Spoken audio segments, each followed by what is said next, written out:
surprising things you probably didn't know about Keeping Up with the Kardashians. Kanye initially didn't want to be on the show. Kanye decided to keep his personal life off of Keeping Up with the Kardashians when he married Kim in 2014. Kanye was like, "I'm not a part of the show. That's not what I do. I have my own career in life," Kim told The Hollywood Reporter. The rapper has since gotten involved with the show, despite his initial hesitations. "He'll really surprise you though. He'll be like, 'I'm not filming,' and then randomly show up. But I will get the footage and show him. He knew I would love to have my engagement on camera, so he filmed it, and he said, 'The look might be a little different because I need these type of cameras,' and got music clearance," she said. Kim explained that she respects Kanye's boundaries and only speaks for herself in front of the cameras. "I won't really ever talk about something that's going on with Kanye. I'll talk about how I feel. He knows that I'm really protective of him," she said. When Adam Stotsky, the president of E!, suggested that Kanye try taking on his own show or series, Kris shot down the idea. "Kanye does not have time or have any desire that I know of to do a show like that," she said. Kylie's most embarrassing on-air moment happened during season 1. Though the show has followed Kylie's life from the time she was only 10 years old, her least favorite moment happened during the first season. When asked about her most cringeworthy moment on the show during an interview with E! News, Jenner said that it was probably the stripper pole, referring to an episode on season 1 of Keeping Up with the Kardashians when she played on a pole at her family home. "The stripper pole was so embarrassing," she said. "I wish it never happened."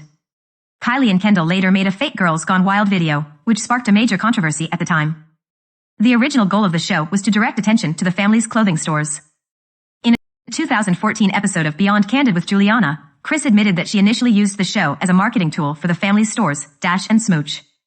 Dash, which was co-founded by the Kardashian sisters in 2006, became the focal point for spin-offs like Kourtney and Khloe Take Miami and Dash Dolls.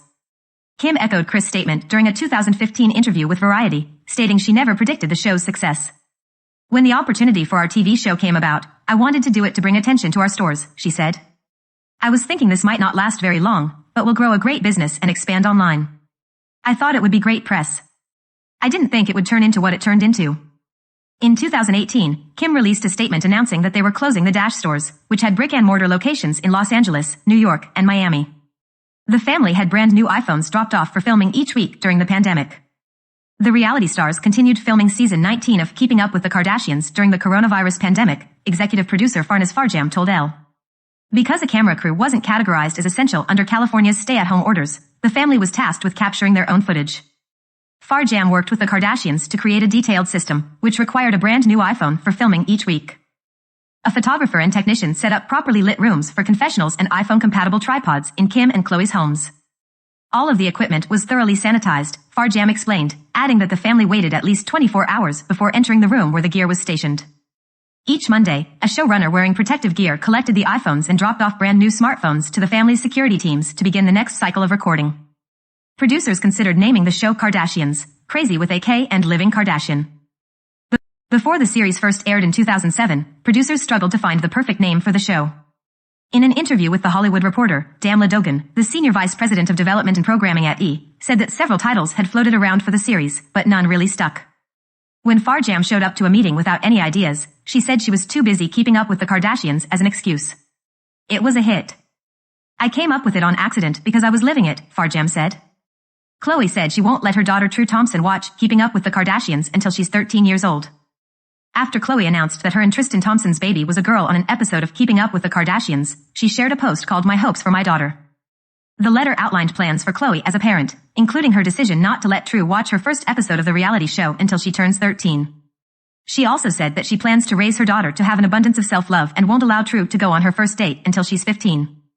Some scenes, including Kim's engagement to Kris Humphries, have been res-hot or rehearsed. According to court documents obtained by Life and Style during the pair's divorce trial, Keeping Up with the Kardashians producer Russell J. said that at least 2 scenes directly related to the estranged couple's relationship had been res-hot. The scenes included Kim and her mom discussing the divorce, Kim discovering a party in her hotel room, and Humphries' proposal, which they decided to reshoot because Kim allegedly didn't like her initial reaction. The family requires guests on the show to sign non-disclosure agreements. Though the Kardashian-Jenner family is willing to bring cameras into their homes, they aren't ready to share all of their secrets. In 2015, a New York Times reporter shared that Kris keeps a stack of non-disclosure agreements on the foyer of her house for guests to sign. Kim also confirmed that everyone on Keeping Up with the Kardashians is required to sign the documents in a tweet that said, "By the way, NDAs for all." After Blac Chyna accused Rob Kardashian of physically abusing her in 2017, media outlets emailed members of the Kardashian family to ask for their statements. In response, Kim's representatives sent ABC News a photo of the non-disclosure agreement that Chyna signed as a precursor to appearing on the show. The family usually shoots footage for 10 to 12 hours per day. Just because Keeping Up with the Kardashians is reality television doesn't mean it doesn't require long days of shooting. Kris told the New York Times that the family usually films for 10 to 12 hours per day while taping Keeping Up with the Kardashians. She explained that the days can run longer depending on the complexity of the plotline. Kris and Kim get their makeup and hair done each day they shoot Keeping Up with the Kardashians. Though they're known for their curated outfits and detailed makeup, the Kardashians enlist assistants to get them camera ready for their show. Kris admitted that she gets her hair and makeup done every day before filming Keeping Up with the Kardashians during her 2015 interview with the New York Times. Her assistant added that her busy schedule often only permits for 1 hour of preparation from start to finish. Kim takes slightly longer, however. She told Paper that she sets aside 2 hours for professional hair and makeup each day.